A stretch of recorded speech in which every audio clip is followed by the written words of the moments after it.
Ya, dan untuk temanya adalah pemberantasan korupsi. Baik, selanjutnya kami persilakan kepada panelis Bapak Made Sukmajati untuk mengambil pertanyaan dari Fishball. Silakan Bapak. Ya. Pertanyaan huruf C. Baik, kita akan menuju ke pemberantasan korupsi dan pertanyaan C. Ya, Dari amplop C, Bapak Ibu, masih tersegel. Kita akan buka.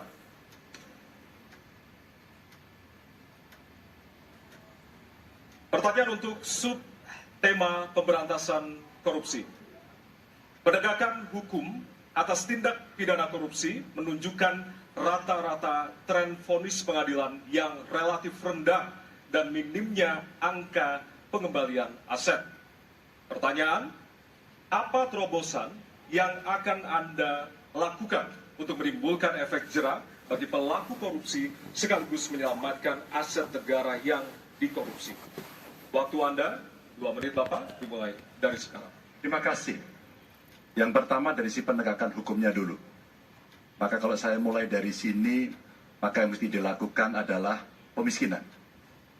Yang kedua, perampasan aset. Maka segera kita bereskan undang-undang perampasan aset dan untuk pejabat yang korupsi bawa ke Nusa Kambangan. Agar bisa punya efek jera bahwa ini tidak main-main. Namun yang perlu diberikan adalah contoh dari seorang pemimpin. Bahwa dia hidup sederhana, dia tidak bermewah-mewah, dia mengajarkan bagaimana integritas itu dibangun. Untuk para pejabat, ada 2 yang penting sekali. 1, biarkan mereka berkembang dengan meritokrasi yang baik, sehingga pada saat menduduki jabatan, tidak ada lagi jual beli jabatan. Yang kedua, jangan biarkan mereka store pada pemimpinnya. Kalau ini terjadi, kerunyaman itu akan muncul. Data ICW menunjukkan sekitar 230-an triliun dalam 10 tahun terakhir kerugian negara itu terjadi. Dan ini ekuivalen kalau bisa kita pakai untuk membuat puskesmas kira-kira 27.000. Terbayangkan oleh kita, edukasi itu mesti kita tunjukkan dengan sekali lagi teladan dari seorang pemimpin, dan pemimpin tidak boleh ragu untuk memutuskan itu. Terima Masih kasih. ada waktu Bapak, akan menambahkan. Cukup? Baik. cukup. Baik. Harap tenang. Terima kasih. Kami persilakan kepada calon presiden nomor urut 1 untuk menanggapi jawaban calon presiden nomor urut 3. Waktunya 1 menit, dimulai dan sekarang. Koruptor dijeratkan dengan undang-undang perampasan aset disahkan dan hukumannya mengikuti pemiskinan. 1. Yang kedua, yang tidak kalah penting, undang-undang KPK harus direvisi sehingga KPK menjadi lembaga yang kuat kembali. Yang ketiga, diberikan imbalan, reward kepada mereka yang membantu melakukan pelaporan, penyelidikan, sehingga ketika melaporkan kita akan punya partisipasi masyarakat, dan itu dibolehkan oleh undang-undang. Dengan begitu maka bukan hanya aparat penegak hukum, tapi seluruh rakyat ikut memerangi korupsi. Korupsi harus gerakan anti korupsi harus menjadi gerakan semesta yang melibatkan seluruh rakyat. Kemudian yang keempat, yang tidak kalah penting, adalah standar etika untuk pimpinan KPK harus standar yang tinggi. Terima kasih. Baik. Nah, dan selanjutnya kami silakan kepada calon presiden nomor urut 2 untuk menanggapi jawaban dari calon presiden nomor urut 3. Waktu Bapak 1 menit, dimulai dari sekarang. Terus terang saja, saya dalam hal ini setuju dengan sikap dan jawaban dari Pak Ganjar masalah korupsi. Korupsi adalah pengkhianatan terhadap bangsa. Korupsi harus diberantas sampai ke akar-akarnya.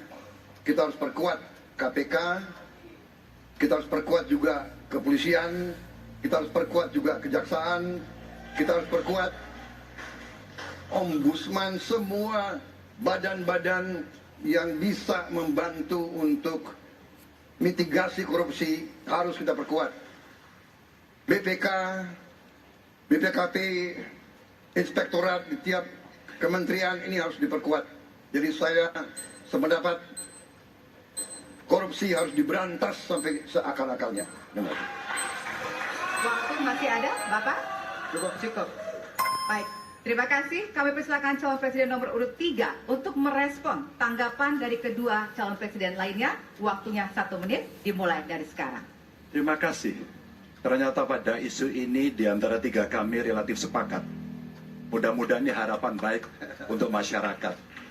Maka yang mesti kita sampaikan kepada masyarakat, inilah janji politik di depan rakyat.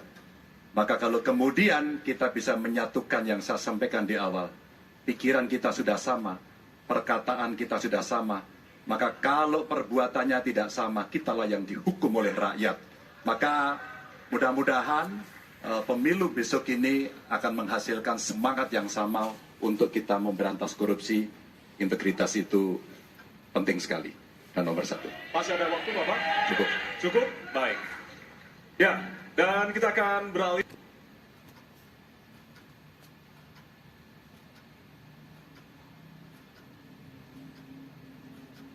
Diperlihatkan kepada kami semua, Bapak.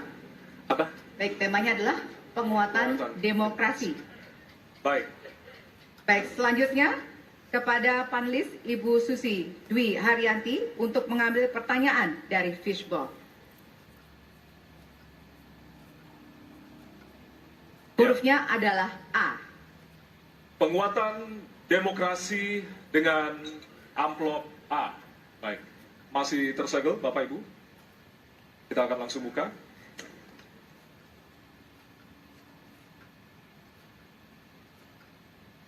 Salah satu pilar penting demokrasi adalah partai politik. Namun, kepercayaan publik terhadap partai politik di Indonesia selalu rendah. Pertanyaan, apa kebijakan yang akan Anda lakukan untuk melakukan pembenahan tata kelola partai politik? Waktu untuk menjawab, 2 menit, dimulai dari sekarang. Saya rasa lebih dari sekedar partai politik. Rakyat tidak percaya kepada proses demokrasi yang sekarang terjadi. Itu jauh lebih luas dari sekedar partai politik. Ketika kita bicara demokrasi, minimal ada 3. 1, minimal 3 nih. 1 adalah adanya kebebasan berbicara. Yang kedua, adanya oposisi yang bebas untuk mengkritik pemerintah dan menjadi penyeimbang pemerintah. Yang ketiga, adanya proses pemilu, proses pilpres yang netral, yang transparan, jujur, adil. 3. Dan kalau kita saksikan akhir-akhir ini, 2 ini mengalami problem. Kita menyaksikan bagaimana kebebasan berbicara menurun, termasuk mengkritik partai politik. Dan angka demokrasi kita menurun, indeks demokrasi kita. Bahkan pasal-pasal yang memberikan kewenangan untuk digunakan secara karet kepada pengkritik, misalnya Undang-Undang ITE, atau pasal 14, 15 Undang-Undang nomor 1 tahun 1946. Itu semua membuat kebebasan berbicara menjadi terganggu. Yang kedua, oposisi. Kita saksikan minim sekali adanya oposisi selama ini. Dan sekarang ujiannya adalah besok. Bisakah pemilu diselenggarakan dengan netralitas, dengan adil, dengan jujur? Ini ujian ketiga. Jadi, persoalan demokrasi kita lebih luas dari segala persoalan kepada partai politik. Nah, bagaimana untuk partai politik sendiri? Partai politik perlu mengembalikan kepercayaan. Tapi di sini ada peran negara. Menurut saya salah satu masalah yang mendasar partai politik ini memerlukan biaya. Dan biaya politik selama ini tidak pernah diperhatikan di dalam proses politik. Untuk kampanye, untuk operasional partai, semua ada biayanya. Sudah saatnya pembiayaan politik itu dihitung dengan benar. Ada transparansi, sehingga rakyat pun melihat ini institusi yang bisa dipertanggungjawabkan. Jadi salah satu reformnya adalah reform pembiayaan politik oleh partai politik. Terima kasih. Baik. Waktu sudah habis, terima kasih. Kini kami persilakan calon presiden nomor urut 2 untuk menanggapi jawaban calon presiden nomor urut 1. Waktunya 1 menit, dimulai dari sekarang. Mas Anies.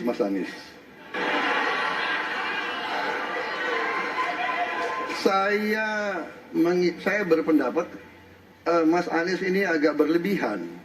Mas Anies mengeluh tentang demokrasi ini dan itu dan ini. Mas Anies dipilih jadi gubernur DKI menghadapi pemerintah yang berkuasa Saya yang mengusung Bapak.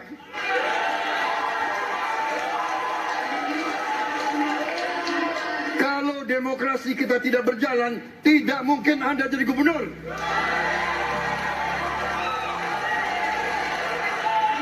Kalau Jokowi diktator, Anda tidak mungkin jadi gubernur. Saya waktu itu oposisi, Mas Anies. Anda ke rumah saya, kita oposisi, Anda terpilih. Waktu habis, Bapak. Harap tenang. Bapak Prabowo. Baik, para Harap pendukung, tenang. kami mohon untuk Pendukung. tenang, para pendukung. Para pendukung, Baik, harap tenang. Kita akan lanjutkan Ya. dialog kita. Harap tenang. Hadirin, harap tenang. Kami sampaikan kembali. Hadirin, harap tenang. Apabila tidak tenang, maka debat tidak dapat dilanjutkan. ya, kami mohon kerjasamanya kepada para hadirin yang berada di halaman gedung KPU untuk bisa menaati aturan yang telah kita sepakati bersama. Ya, Baik, selanjutnya kepada calon presiden nomor urut 3, kami silakan untuk menanggapi jawaban calon presiden nomor urut 1, waktunya 1 menit dari sekarang. Saya jadi tidak enak ini Mbak hari ini.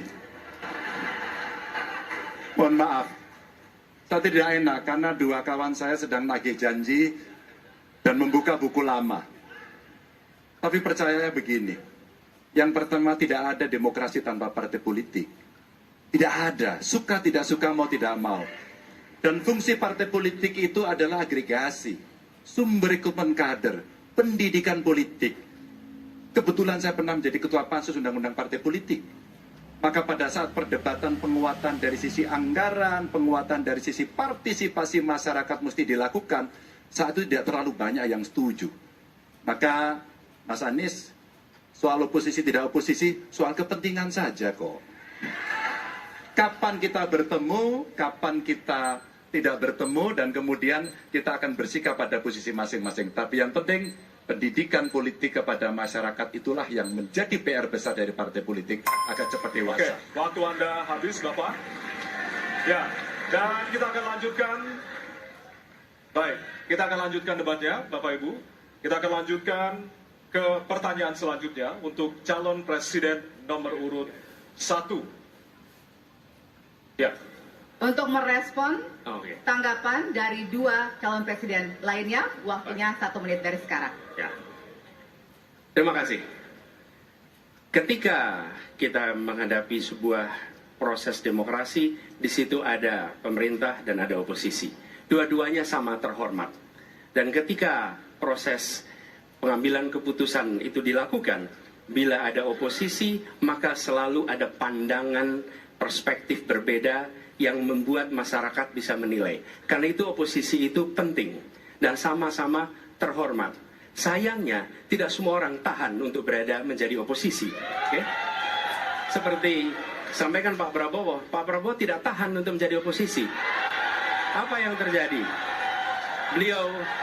Beliau sendiri menyampaikan bahwa tidak berada dalam kekuasaan membuat tidak bisa berbisnis, tidak bisa berusaha. Karena itu harus berada dalam kekuasaan. Kekuasaan lebih dari soal bisnis, kekuasaan lebih dari soal uang, kekuasaan soal kehormatan untuk menjalankan kedaulatan rakyat. baik.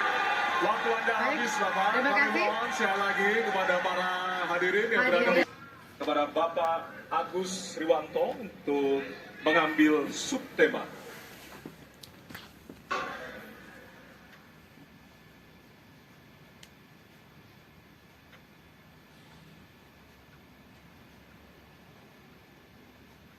Kami mohon kepada hadirin untuk tenang, untuk menjaga kelancaran debat. Silakan Bapak dipersilakan kepada moderator Baik. diperlihatkan. Subtema Hukum. Baik. Selanjutnya kami silakan kepada panelis Bapak Wawan Masfud untuk mengambil pertanyaan dari Fishbox. Kami persilakan Bapak.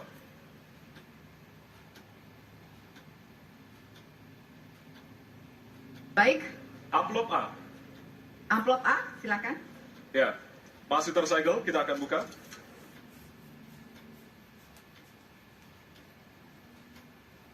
Kita akan langsung bacakan. Konstitusi mengharuskan kekuasaan kehakiman dijalankan secara merdeka. Sementara lembaga kekuasaan kehakiman saat ini cenderung diintervensi oleh cabang kekuasaan lainnya. Pertanyaannya, apakah Anda setuju dengan pernyataan tersebut? Apa alasannya dan apa komitmen Anda untuk menjaga independensi kekuasaan kehakiman? Waktu Anda 2 menit, Bapak, dimulai dari sekarang. Saya sangat setuju bahwa kehakiman harus independen, kehakiman harus yudikatif, ya, harus independen, dan harus kuat, dan tidak boleh diintervensi oleh kekuasaan. Saya sangat setuju itu. Dan saya berkomitmen untuk memperkuat itu, manakala saya menerima mandat dari rakyat, saya akan memperbaiki kualitas hidup semua hakim-hakim di Republik Indonesia, semua pekerja di sekitar pengadilan, dan semua penegak hukum akan saya perbaiki kualitas hidupnya, gajinya diperbaiki, supaya mereka tidak dapat diintervensi, tidak dapat disogok, tidak dapat dikorup. Itu komitmen saya kepada rakyat Indonesia. Terima kasih. Masih ada waktunya, Bapak. Silakan menambahkan. Cukup. Cukup? Ya. Baik. Baik, selanjutnya kami persilakan kepada calon presiden nomor urut 3 untuk memberikan tanggapan kepada jawaban calon presiden nomor urut 2. Waktunya 1 menit dari sekarang. Terima kasih, komitmennya Pak Prabowo luar biasa. Tapi dalam konteks kekinian, saya terpaksa, ini mohon maaf Pak, ini terpaksa sekali saya harus bertanya, apa komentar Pak Prabowo terhadap putusan MK yang melahirkan MK itu? Itu aja. Ditahan dulu Bapak, apakah ada yang ditambahkan selain itu? Cukup. Cukup? Baik. Selanjutnya, Ya, kami pertegas kembali bahwasannya tidak ada sesi tanya jawab, artinya saling menanggapi, Bapak-Bapak.